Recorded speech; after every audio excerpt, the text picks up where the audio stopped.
उत्तर प्रदेश में राज्यसभा की 10 सीटों के लिए मतदान हुआ।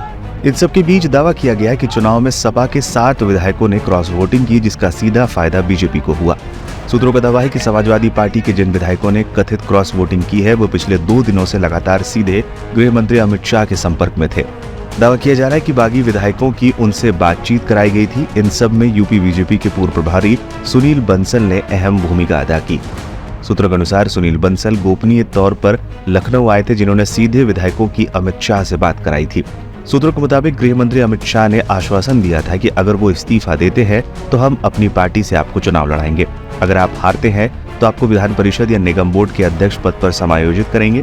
सूत्रों के अनुसार शाह ने बागियों को ये भी ऑप्शन दिया था कि अगर आप ये भी नहीं चाहते तो होने वाले विधान परिषद के चुनाव में समायोजित किया जाएगा। जो काबिल होंगे उसे लोकसभा लड़ाएंगे। वहीं राज्यसभा चुनाव में वोट देने पहुंचे सपा के मुखिया अखिलेश यादव ने बीजेपी की आलोचना करते हुए कहा था कि वो चुनाव जीतने के लिए सभी हथकंडे अपनाएगी। वहीं पूर्व सीएम अखिलेश यादव ने ये भी साफ किया कि बागियों के खिलाफ कार्रवाई होगी। जब सपा मुखिया अखिलेश यादव से उनके द्वारा बुलाई गई बैठक में सपा विधायकों की अनुपस्थिति के बारे में पूछा गया तो उन्होंने कहा जो स्थिति का फायदा तलाश रहे हैं वो चले जाएंगे। हर एक में साहस नहीं होता है जो सरकार के खिलाफ खड़ा हो जाए।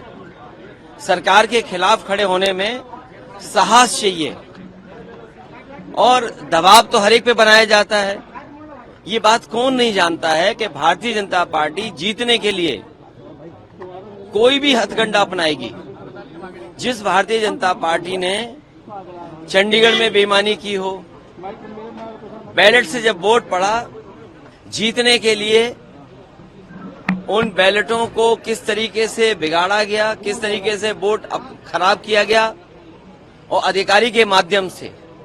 उस समय अगर सीसीटीवी न होता और बैलेट से वोट न पड़ा होता तो शायद भारतीय जनता पार्टी को इस तरह से बदनाम होते हुए नहीं कोई देख पाता।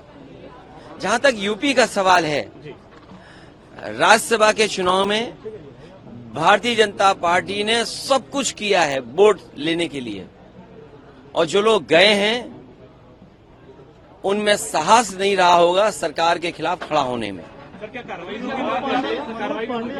देखिए, कार्रवाई निश्चित होगी क्योंकि पार्टी के जितने भी हमारे साथी हैं उनका मानना है कि ऐसे लोगों को दूर कर दीजिए।